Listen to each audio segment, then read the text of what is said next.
بسم الله الرحمن الرحيم. السلام عليكم ورحمة الله. Good morning, everybody. This is the first lecture in cardiac physiology in structure function. And today's lecture is about cardiac contractility. This lecture will be mainly a recap or a review for what we have learned in Introduction to Physiology.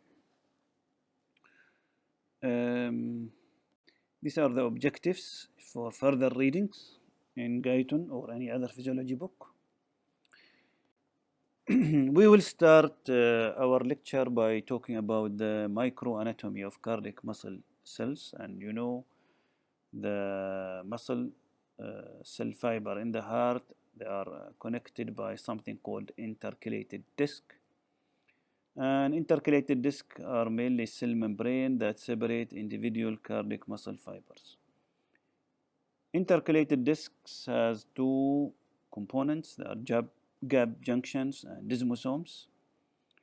And the idea of these two components is just to strengthen the electrical link between the muscle fibers, and also for the heart units like the atria and ventricles to work as one unit. They call it functional syncytium, so they work together. So we have two syncytia, atria, and two ventricles. The other difference is that sarcoplasmic reticulum is a little bit smaller than the skeletal muscles, and it is full of extracellular calcium that initiates contraction, and also the cell fiber has a lot of mitochondria.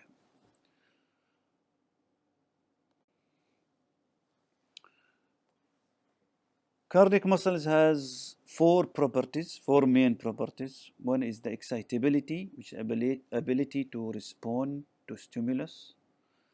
Autorhythmicity, the heart has its own its own nervous system, so its ability to initiate heartbeat without external stimulation. Also, its ability to conduct excitation, so conductivity. And the main issue is also the contractility, the ability to contract and respond to stimulation. So we talk about first thing, which is the excitability. And the definition of excitability is the ability to respond to a stimulus of adequate strength and duration. Okay. And this would generate propagated action potential. The action potential in the muscle, in the fiber, in the ventricle muscle fiber, has 4 or 5 phases. Phase 0, which is the initial spike, and then phase 1, which is the rapid initial repolarization, and then phase 2, which is the plateau, and then phase 3, which is the final repolarization, and phase 4, which is resting level. So we will talk about these phases in details.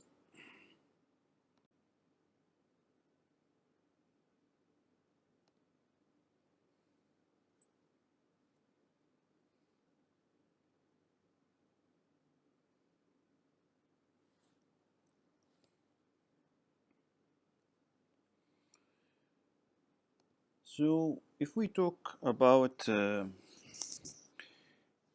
action potential of ventricular muscle cell in details, you can see here 0 and the resting membrane potential for muscle fiber, the ordinary muscle fiber, okay, is around -80 or -90. Okay, so the initial phase of action potential is rapid depolarization. So during this rapid depolarization, there is an overshoot of action potential from minus 80 or 90 to plus 20. What causes this overshoot is the rapid influx of sodium. And this rapid influx of sodium is because of opening of fast sodium channels. Then phase 1, which is the initial rapid polarization. So there is a little bit of repolarization. What causes this initial repolarization or short repolarization is that the closure of fast sodium channels. So the influx of sodium is actually very much reduced. Okay. Plus that the potassium is also leaving, efflux of potassium. Okay. But the action potential doesn't go back to normal. Okay, it goes into plateau. So what causes this plateau? And that is what considered as phase 2, prolonged plateau. What causes this plateau is the opening of slow calcium and sodium channel. Okay, so again there is more positive ions going into the cell, but this time with slow calcium and sodium channel. Unlike in phase 0 where there is rapid influx of sodium. Here there is a slow influx of sodium and calcium. So calcium is the main element here, which is actually causing this plateau. What causes this? Where does this calcium come from? It comes from or through the slow calcium and sodium channels. At the same time, also the efflux or leaving of potassium is also delayed. So these two factors actually causing this plateau, as you can see. After this plateau, which is around 200 to 300 milliseconds, then comes phase 3. Phase 3 caused final repolarization. So going back to the negative side of the cell membrane. Okay, so what causes this phase 3 is there is opening of potassium channels, so potassium is leaving, okay, rapidly. At the same time, all these channels of influx of sodium and calcium also closed. So phase 3, there is opening of potassium channel, so the potassium leaving out of the cell. Okay. At the same time, there is a closure of sodium as well as calcium from entering the cell. So closure of calcium and sodium channels, but at the same time opening of the potassium channel. And that means making the cell membrane more negative. Then we'll talk more about the excitability changes during the cardiac action potential.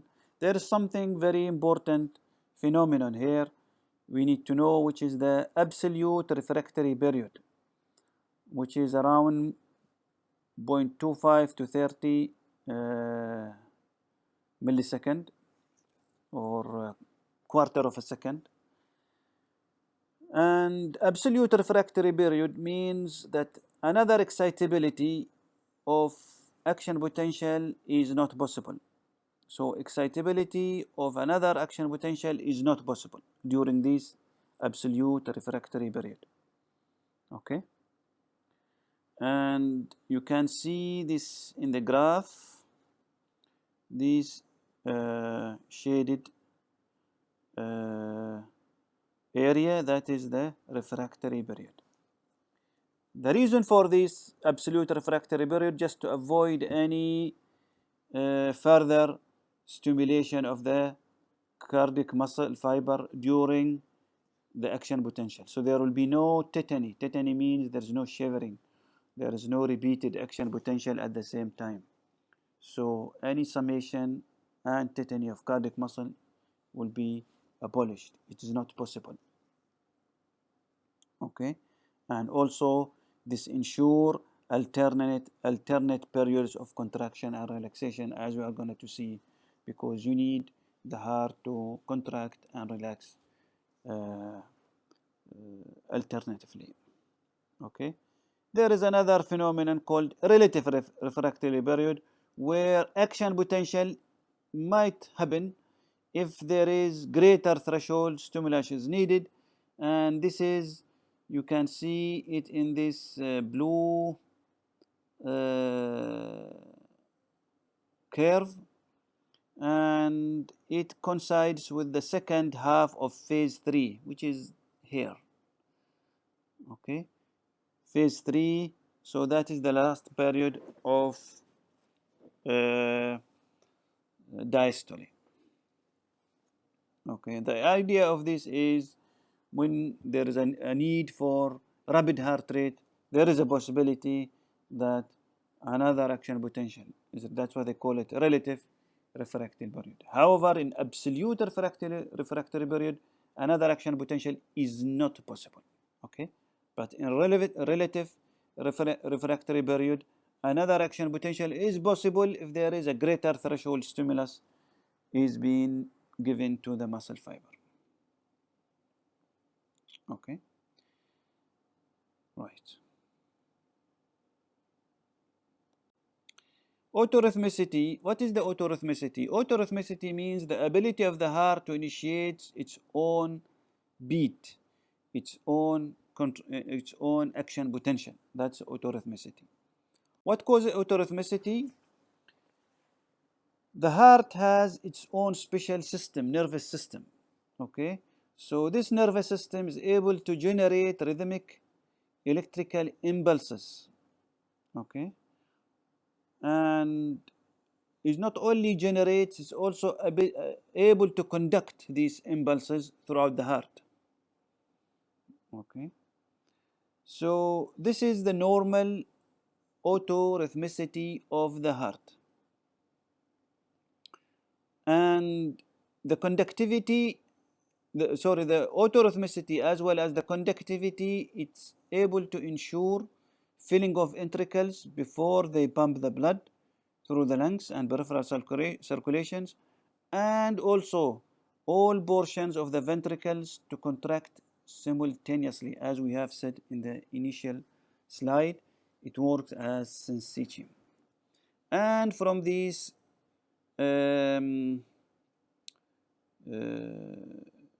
sketches, you can see how is the conductivity, and we'll talk about it more. Okay, starting from the SA node and then spreading all over the atria and then to the ventricles. So where is the location of this autorhythmicity? Which are the cells, or what are the cells that actually specialized in firing action potential? The most specialized and the normal one is, they call it sinoatrial node, SA node. Okay, so what is SA node? It is a specialized region in the right atrial wall. Okay, and they don't only generate action potential, but also control the heart rate. That's why they call it the pacemaker of the heart. Okay, there are also other places where action potential can also generate, the AV nodes. Okay, and it's a small bundle of specialized cardiac cells, and they are located at the base of the right atrium near septum. Also, bundle of His, they also able to generate action potential, and generates at the AV node and enters the interventricular septum. Bundle of His divided into two parts, left and right. Okay, and also the Purkinje fibers, the small terminal fiber that extend from bundle of His and spread throughout ventricle and or ventricular myocardium. Okay, how does the SA node or other nodes generate action potential? And that's what they call it, autorhythmicity.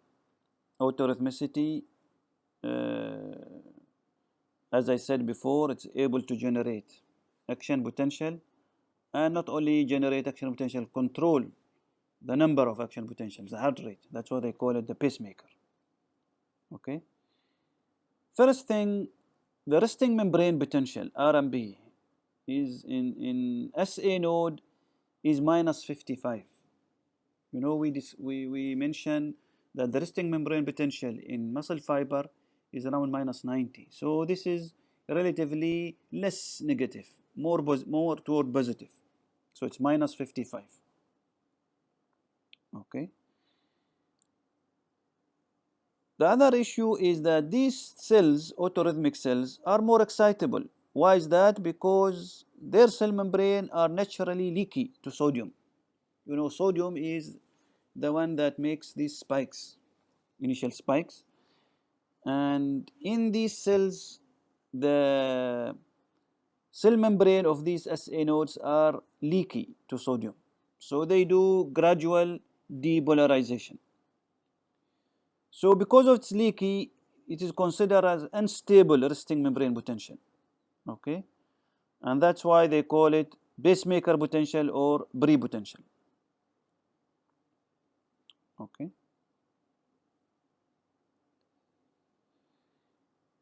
One important thing to know that is at minus 55 there is a slow sodium or leaky sodium, but the fast sodium is not open. Okay, are closed. Okay, but because of this leaking of sodium and reaching, let's say, minus 40, okay, with leaking of sodium into the cell, there is gradual depolarization until it reaches minus 40. Okay, you see the line here. Okay, and then there is a spontaneous firing of action potential. In that case, the fast sodium channel open. We'll see this in the next slide. Here, this is the phase 1, where this sodium and calcium storage channels open. In phase 2, okay, we said that is phase 1 is influx of positive charged. Okay, this is the leaky channels. This is not fast. Okay, but when it reaches the minus 40, then phase 2 comes. Okay, they have no phase 0 like the other one. Okay, so phase 2, these fast sodium channels open, so it's self-induced action potential.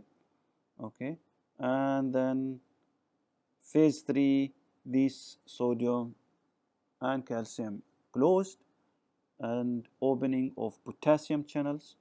So the cell becoming more back to negative side.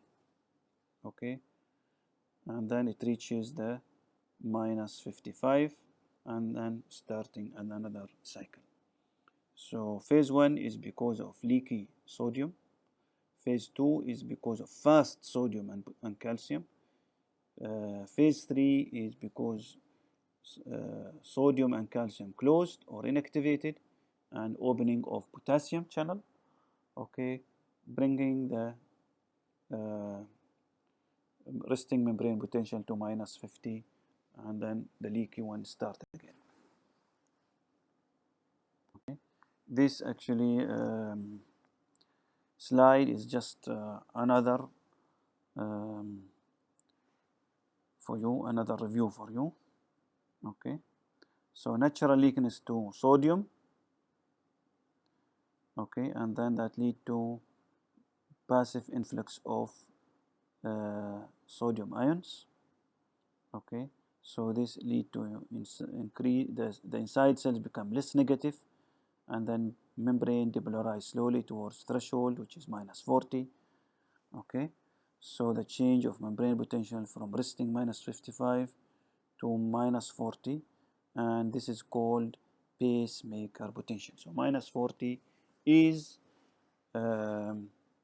pacemaker potential, and the reason and the cause of this pacemaker potential is the leaking of sodium. Okay, after firing action potential, there will be going back through this, as we have said before, closing of sodium, and then either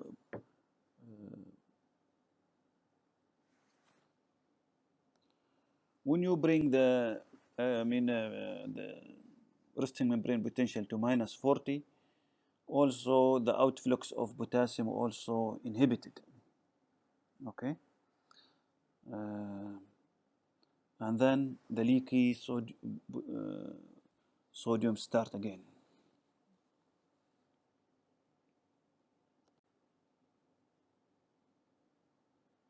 As soon as the action potential is over, the potassium channels close and natural leakness returns, and another action potential is initiated.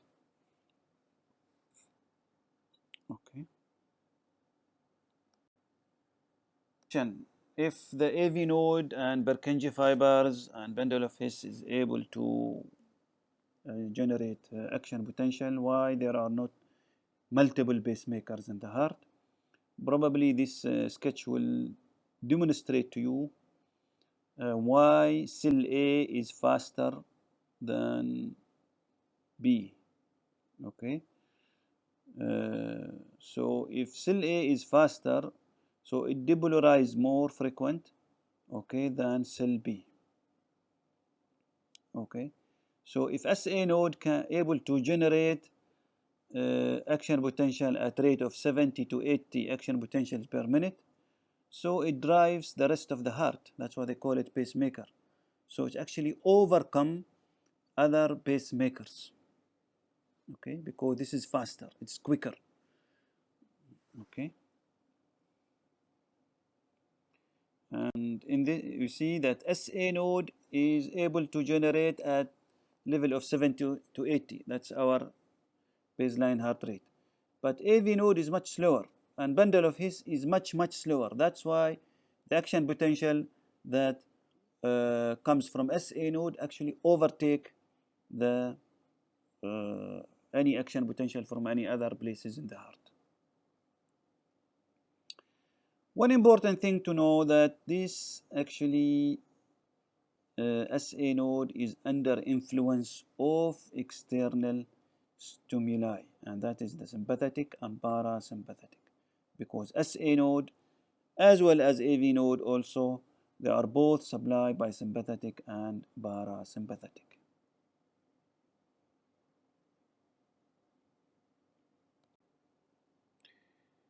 There are few issues that we need to understand about this pacemaker. The steeper the slope of pacemaker potential, the more rapid is the firing level, and this is the how would autonomic nervous system actually affect the heart rate, and we'll see that later. Okay. SA node is having the steepest pacemaker potential compared to AV node and Purkinje fibers. That's why we said that SA node is able to generate pacemakers at higher rate compared to AV node and Purkinje fibers. Also, atria and ventricular muscle fibers per se do not have pacemaker potentials. Okay, and they are supposed not to discharge any action potential under normal conditions. If they did so, that is considered as abnormal, and they call it in clinical practice ectopics. So if you see ectopics, that means that this action potential didn't come from the normal SA node, it's actually coming from one of these muscle fibers, and that's why they call it ectopics or abnormal action potential. This is just a demonstration for you how SA node firing sets the heart rate. Okay. Usually, if there is something wrong with the SA node, then the other nodes will take over. Also, if there's a heart block, then probably you may end up with ectopics.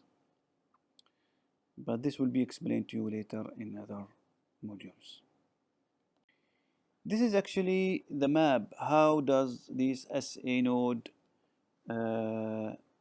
start at rate of 70 to 80 beats per minute, and then it spreads through the internodal pathway, this ones, and then it goes to the AV node, and in AV node it gets a little bit slower, and then it goes to the bundle of His, and then the bundle of His branch out to left and right, and then to the Purkinje fibers, and then to the rest of the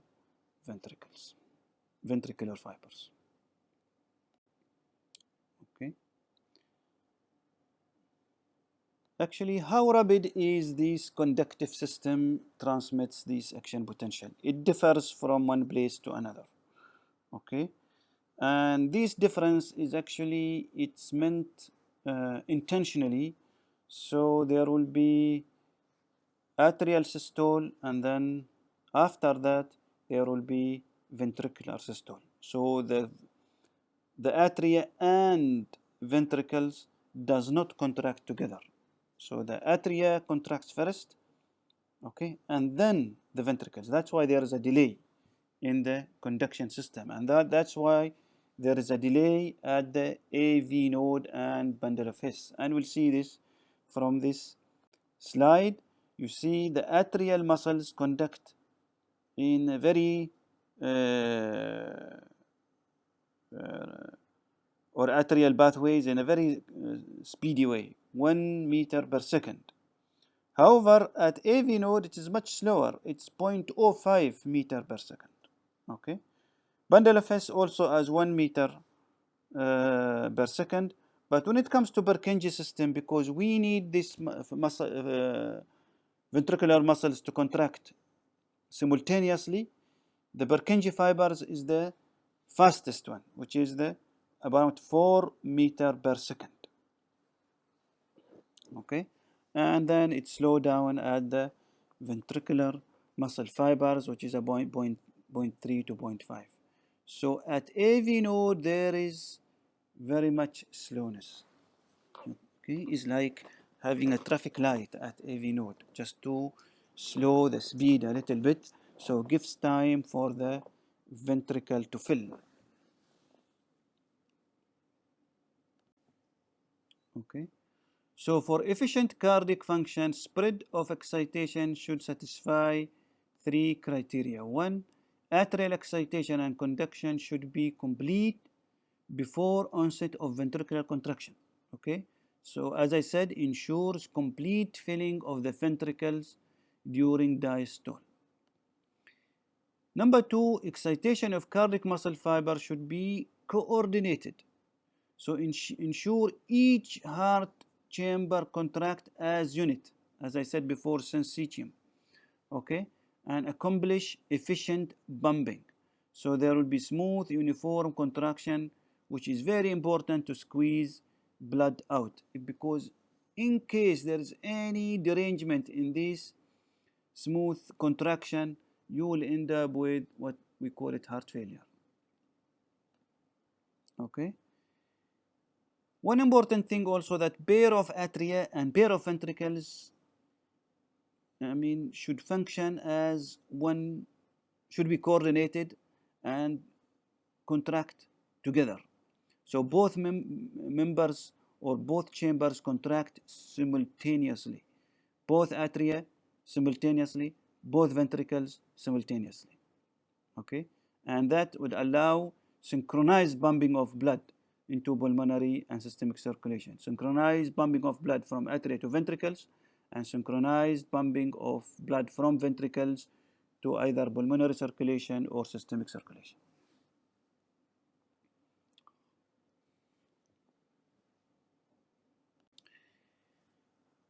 Okay, I mentioned to you earlier that this SA node is under influence of autonomic nervous system, sympathetic and parasympathetic nerves. And you can see that is the pink SA node. Okay, in the pink line, the SA node pacemaker is under influence of parasympathetic stimulation, so making the curve less steeper. Okay, it will be more even negative.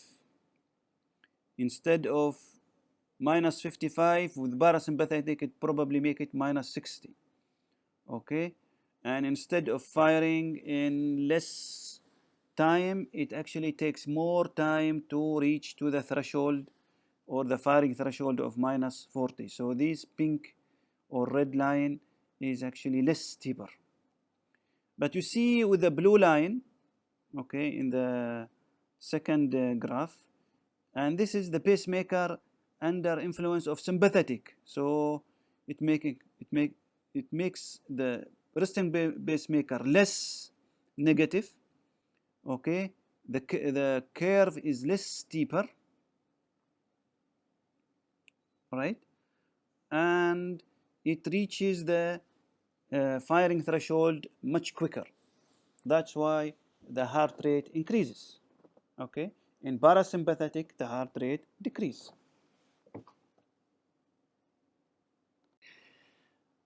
Okay, so what other factors other than autonomic affects the autorhythmicity? We mentioned about the autonomic, the sympathetic and parasympathetic. Okay, so how does the sympathetic? As I said, it makes the curve less steeper, so increase the flow of sodium and potassium, sorry, sodium and calcium through the channels. Okay, and also the sympathetic increased tendency of resting membrane potential to drift to threshold, so it reaches the threshold quicker, so the slope of pre-potential be steeper, and then that increase the heart rate. One important thing that is to remember that sympathetic also affect contractility, and we'll see that later. In contrary, parasympathetic, it increases the permeability of potassium, so it increases the potassium efflux. So then the resting membrane potential will be more negative. Okay, so it will be more negative inside the cell. So the resting membrane potential will be at probably minus 60 or 65. So the slope will be less steeper. Okay, so it takes longer to fire the action potential, and that leads to a decrease in the heart rate. Okay, vagal stimulations decrease heart rate. Okay, but not the contractility. It has little bit on contractility.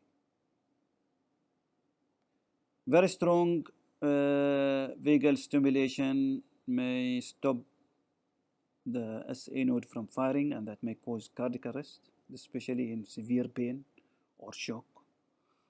Okay, so if the SA node stop from firing, others may take over, like AV node or Purkinje fibers, and that's what they call it ventricular escape. Okay, so as we said before, SA node usually overtake, but if the SA node is being suppressed by the parasympathetic, other nodes may take over, and that's what they call a ventricular escape. It's different from ventricular ectopics. Other factors may affect the pacemaker is something like body temperature. Increase body temperature by even 1 degree, it increases the heart rate probably by 10. And you could actually see that with fever. If someone is feverish, definitely you will have an increase in heart rate, or what we call it tachycardia. In contrary, also decrease in body temperature causing decrease in heart rate, and this is also another factor for causing bradycardia. One important factor that you see a lot in clinical practice, it is the ionic environment. Any change, especially in potassium and calcium in particular, would actually affect the heart rate as well as the contractility. So if there is hyperkalemia, that means excess potassium ion in the extracellular fluid, that means that the resting membrane potential will be low, so there will be small amplitude of action potential. So that will lead to small propagating current, and this may lead to arrhythmia or even heart block. So this is one of the things that we need to monitor quite carefully when you care of patients with multiple conditions, especially if you are giving different medications. Also, the same thing, hypokalemia is also a bad thing because it causes hyperpolarization, and that also may cause arrhythmia.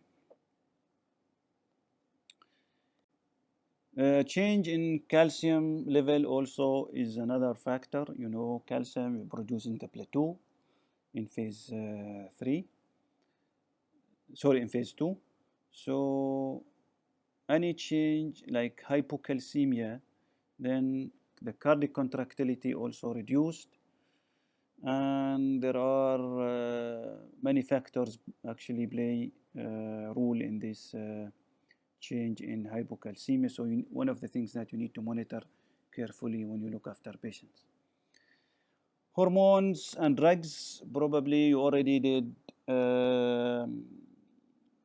hyperthyroidism, or you already did about thyroid function. So hyperthyroidism, this is one of the factors that actually drives the SA node higher, so there will be more heart rate.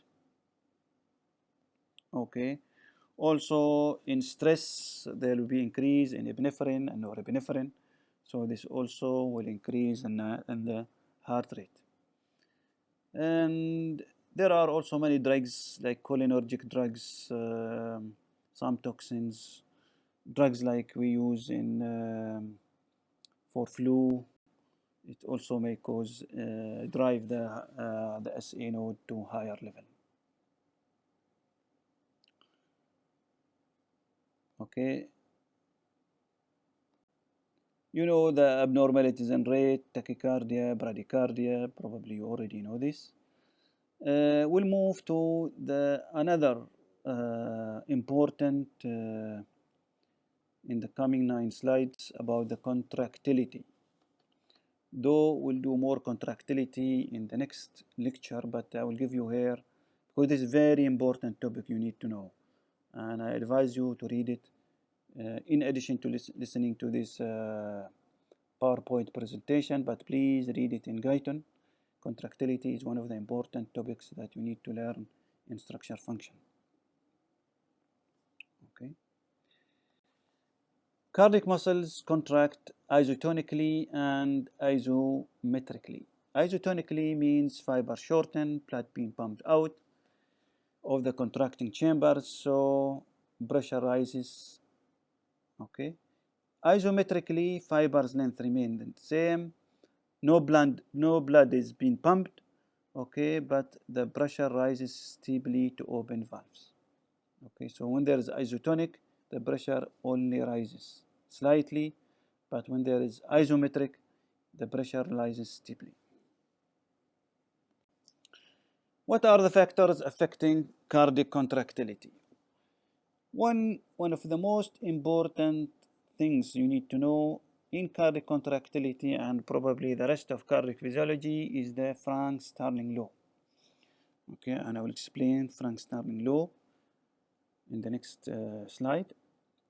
Also, another factor is the autonomic, as I said, sympathetic and parasympathetic, as well as the condition of the heart. You know, healthy heart is different from diseased heart. Effects of ions, we just explained that. Temperature also explained, and also chemical factors. So what is Frank-Starling law? Frank-Starling law is that within physiological limits, the force of cardiac contraction is proportional to the initial length of cardiac muscle fiber. That means if you stretch the heart more, the heart will contract more. Okay? And this is one of the fundamental intrinsic regulations in cardiac contractility. If you stretch your heart more, the heart will contract more. So that is the Frank-Starling law. How would you stretch your heart? Is actually by filling it more.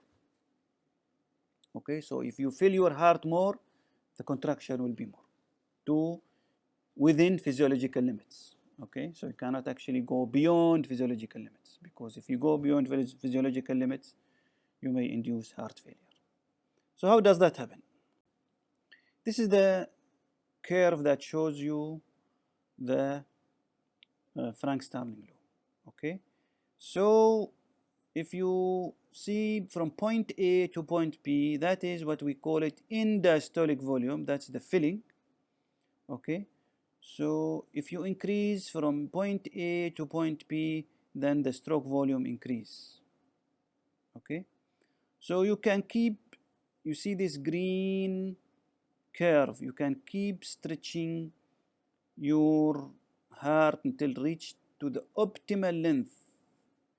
That's the optimal length here where it starts not to stretch. Okay. Okay, so cardiac muscles does not normally operate within the descending limit of the length. So until it, I don't know if you can see the arrow from my slide, but if you see this, the optimal length, if you go beyond this optimal length, the heart doesn't function, or the Frank-Starling law doesn't function. Okay. Okay, but it certainly goes higher and higher. If you go with more with filling of the heart, the stroke volume goes higher. Okay, because you can stretch the heart more. Okay. So if you extend the diastolic filling, increase the end-diastolic volume, the amount of blood in each ventricle, okay, then there will be stretching of the heart, and then the initial fiber length increase. Okay, so there will be increased force of the subsequent contraction. Okay, and that lead to increase in the stroke volume. And we'll talk about stroke volume, inshallah, in the next lecture. If you fill more, then the heart will contract more, stronger. Okay.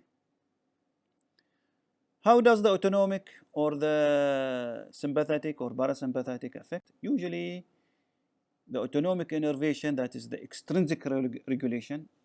Frank-Starling law is the intrinsic, and the autonomic innervation is the extrinsic regulation. So the sympathetic stimulation releases, as I said, epinephrine and norepinephrine, which through the beta receptors. Okay, so what does it do? Then it increases the contractility as well as increase the heart rate. In a resting condition, sympathetic is actually responsible for 20% increase in cardiac or ventricular contractility. So even during rest, the sympathetic function. Okay. However, in maximal sympathetic stimulation, especially in stress or in exercise, the contraction increase even by 100%. So this Frank-Starling curve is shifted very much to left by the sympathetic stimulation. Okay. What about the parasympathetic? Parasympathetic function through the acetylcholine. Parasympathetic has only effect on SA node. It has little effect on ventricular contractility. Okay, so the main guy here in autonomic is sympathetic when it comes to the contractility. Okay, on autorhythmicity, both sympathetic as well as parasympathetic. In contractility is mainly the sympathetic, and sympathetic function not only in exercise but even at rest. It is responsible about 20% of the ventricular contractility at rest. What about effects of ions? Again, hyperkalemia and hypokalemia, hypercalcemia and hypocalcemia. These are very important for contractility. Temperature, the same thing. You get a higher function with fever and also with hormones like hyperthyrotoxicosis or thyroxine. Okay. Chemical factors like caffeine, thiophyllene also increase contractility. Drugs like digoxin, this is not used anymore now. It actually increase also contractility. And this is just a review for you for the difference between parasympathetic and sympathetic. If you have any questions or if you have difficulties in listening to this PowerPoint, please email me on amalabri@sqedu.com or call me on my extension that was given to you in the first slide. Thank you very much.